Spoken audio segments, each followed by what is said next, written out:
Assalamualaikum warahmatullahi wabarakatuh. Jumpa lagi di Reza Ajril Official. Apa kabar sahabat semua? Semoga kalian yang sedang menyaksikan tayangan ini dalam keadaan sehat walafiat.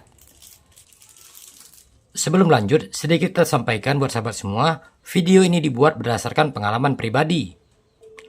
Dalam tayangan kali ini, kita akan scan ulang siaran Kavation di satelit Telkompat 2026.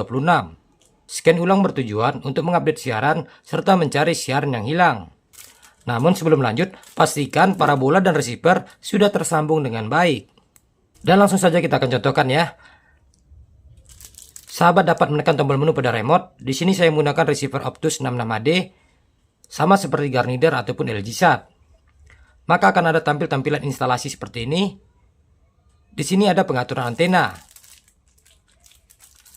Tekan OK. Maka akan tampil tampilan seperti ini. Sebelum scan, perhatikan dulu ya untuk pengaturannya sudah benar.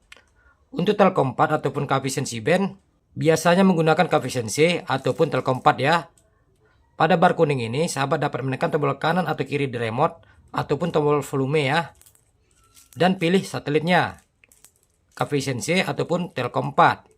Di sini saya contohkan Telkompat.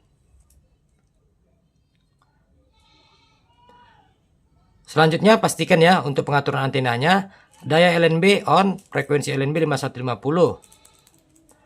Selanjutnya kita dapat mulai mencari ini.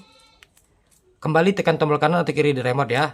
Di sini pilih buta dan selanjutnya tekan OK. Pada tampilan seperti ini ya, langsung tekan OK dan akan di-scan ulang ya. Sahabat dapat menunggu sampai dengan progres 100% ya.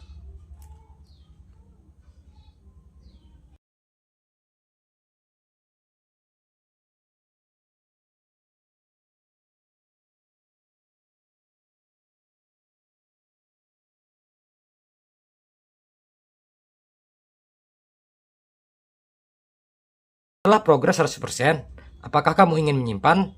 Maka tekan OK ya, seperti ini. Dan kita kembali ke tampilan daftar siaran. Setelah melakukan scan ulang, sahabat bisa ke urutan terakhir ya, seperti ini. Jadi sahabat dapat cek apakah ada penambahan siaran ya setelah melakukan scan ulang. Baik sahabat semua, semoga tayangan ini bermanfaat. Jumpa lagi di tayangan selanjutnya. Assalamualaikum warahmatullahi wabarakatuh.